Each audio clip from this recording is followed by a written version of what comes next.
I went to BU from 95 to 99.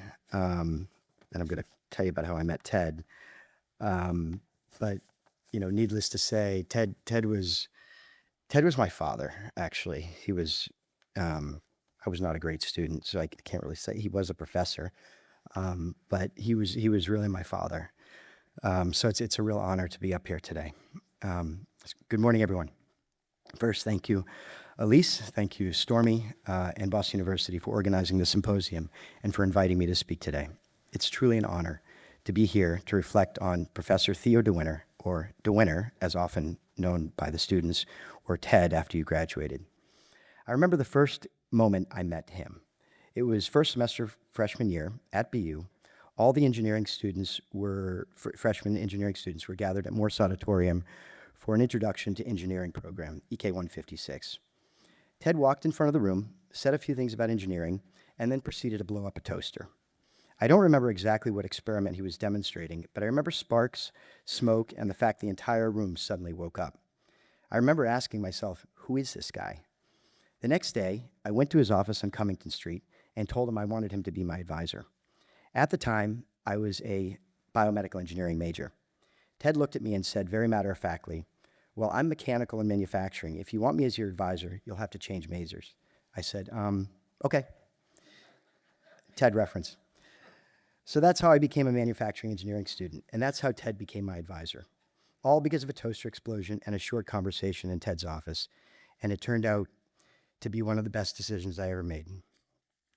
Ted used to tell a story in his class about biomedical engineering.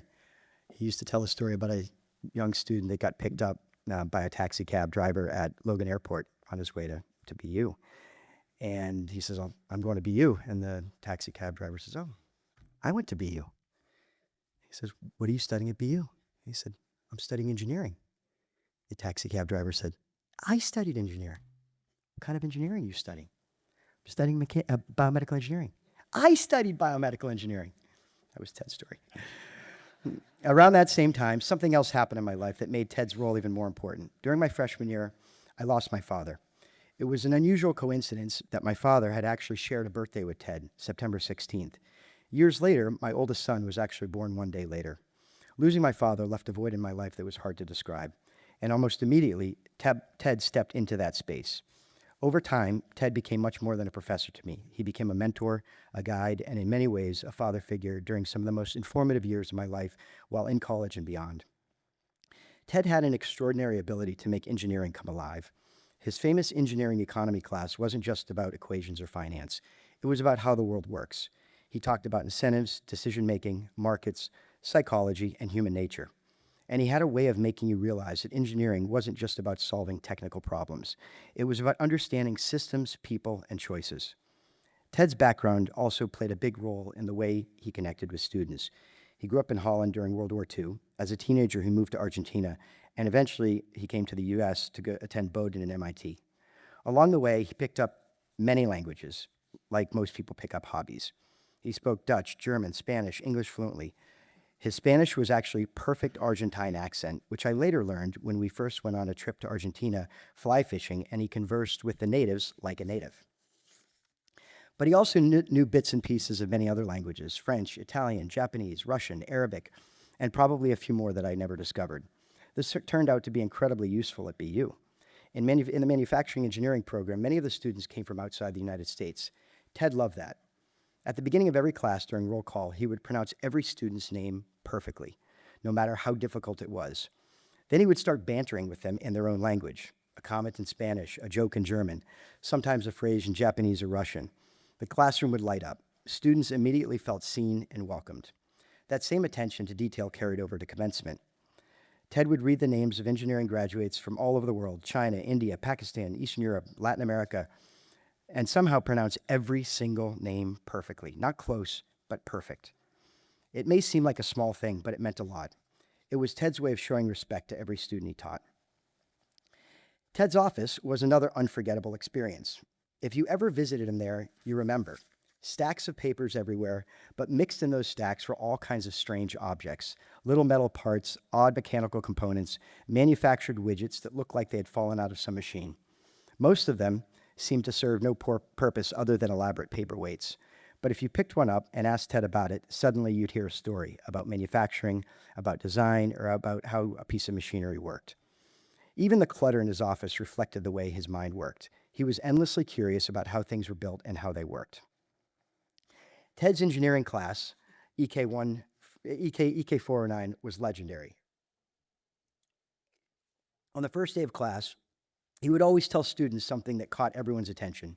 He'd say that the class was basically an introduction to an MBA, and they were going to learn more about finance and business in this course than they would in many undergraduate finance classes. He was absolutely right. Ted didn't just teach theory, he taught through life experience. He would talk about running his electromagnetics company, consulting with manufacturing firms in Japan, negotiating deals, building businesses, and understanding how real decisions get made in the real world. One day, he might explain a concept using a story from a factory floor in Japan and teach us about payback. He worked with the students to run analyses to illustrate that we were far better off getting an MBA while working than going full-time. And somehow, it all made sense, because underneath the stories was a bigger lesson. Ted believed that success wasn't just about technical skill. It was about how you treat people and how you think about incentives and how you build the financial independence to live life on your own terms. And that message stuck with generations of students. If you talk to engineering alumni from BU, everyone says the same thing. Ted DeWinter was the best professor they ever had.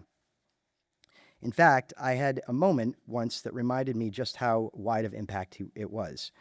Not long after graduating, my twin brother Wes and I were boarding a flight to New Orleans for what we expected to be a very fun weekend. Coincidentally, on the second leg of the trip, we sat next to a senior officer in the U.S. Navy. We started talking, and he mentioned he studied at BU Engineering. So, of course, I asked, "Did you have DeWinter?" He immediately lit up and said, "Of course I did." And suddenly, we were both swapping stories about Ted, two completely different generations of BU engineers connected instantly by the same professor. That's the type of impact Ted had. His students didn't just remember his lectures, they remembered how he made you think about life. After I graduated from BU, our relationship continued. I went on to work as a stockbroker for Payne Weber, and Ted agreed to become one of my first clients. I think he was like my first or second client. I took the responsibility very seriously, maybe a little too seriously. So I started calling him a lot. In fact, I was calling him almost every day with market updates and investment ideas. Finally, one day, Ted said to me in his classic dry Ted delivery, "Paul, if you call me every day, you're not going to have time for any of your other clients."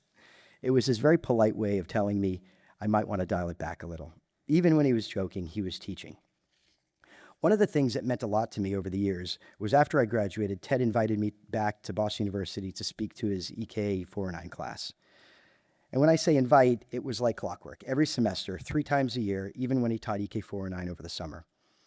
I'm pretty sure at one point I was part of the unofficial syllabus. I'd come in, talk about my career path, working with clients, investing in the markets, building portfolios, and all the things you learn once you leave school and enter the real world.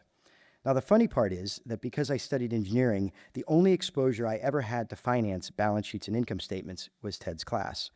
But Ted loved bringing former students back in the classroom. He believed students should hear from people who had once sat exactly where they were sitting.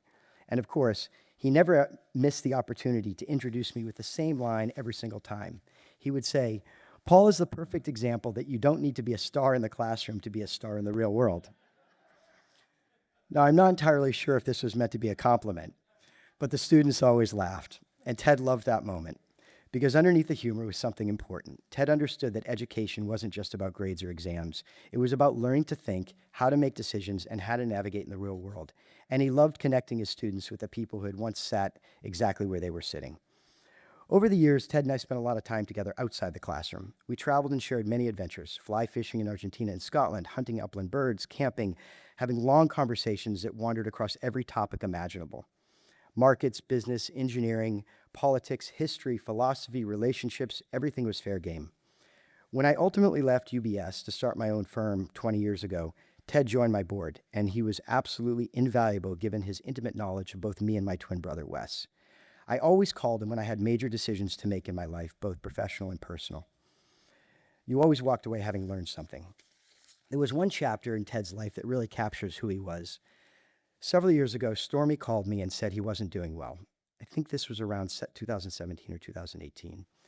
He had been feeling very sick, and he had been resisting going to the doctor, which, if you knew Ted, was not entirely surprising. Eventually, I called him and told him that he needed to get checked out. He agreed to meet me at Leahy Clinic in April. In true Ted fashion, he drove himself from New Hampshire. When I met him in the waiting room, he was extremely weak. I put him in a wheelchair and wheeled him to the appointment. Inside, I could barely hold it together, but I knew I needed to stay strong and not let Ted see that. Within a few hours and a series of tests, the doctors told us something very serious. He needed to be admitted immediately or he was going to die. After a few days, they stabilized him and gave us the diagnosis of leukemia. The doctors told us that he might live if he could survive chemotherapy treatments. So we began those a few weeks later. The first round started in May. It was incredibly difficult on him. He was given a few weeks to recover, and then they hit him again with another round. The second round brought him to the brink. I don't think we fully made it through the second round. Eventually, the doctors called us and recommended we move him to hospice care and gave him a few weeks to live. We prepared ourselves for the possibility that Ted might not survive. During that time, we tried to make him comfortable. We arranged for his giant German Shepherd, Hamish, to come visit him.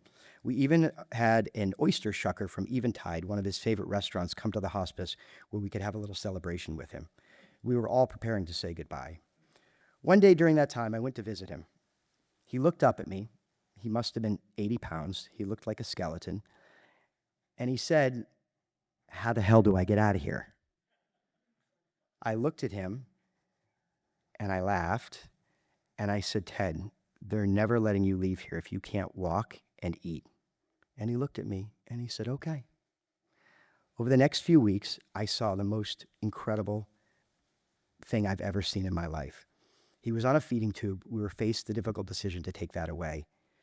But there was nothing impossible that was ever in Ted's vocabulary. Over the next few weeks, something remarkable happened. He started drinking again, then slowly he began eating, and little by little, he regained his strength.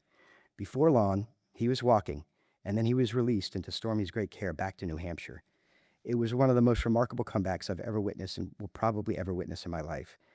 Ted left hospice, went home, and lived another 8 wonderful years with Stormy by his side. That was Ted, resilient, curious, and never ready to accept the story was over. I would call every month or two. In true Ted fashion, he always caught up on all current affairs. He was reading Wall Street Journal, New York Times, and local newspapers cover to cover. The last time I saw Ted was Memorial Day 2025. He was slow but still sharp. We visited in his living room where we had been so many times. He sat in his big blue armchair, talked about life. I sneaked a few pictures, as well as recounting some stories and a few stories that we all did together.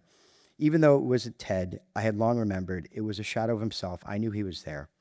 Ted influenced thousands of students during his decades at BU. His legacy wasn't just the classes he taught. It was how he taught people to think. He encouraged curiosity, he demanded clarity, and he made everyone around him feel they were capable of more than they realized. I'll close with something Ted would say to me every year when he would call me on my birthday. Tight lines and many happy returns. Thank you.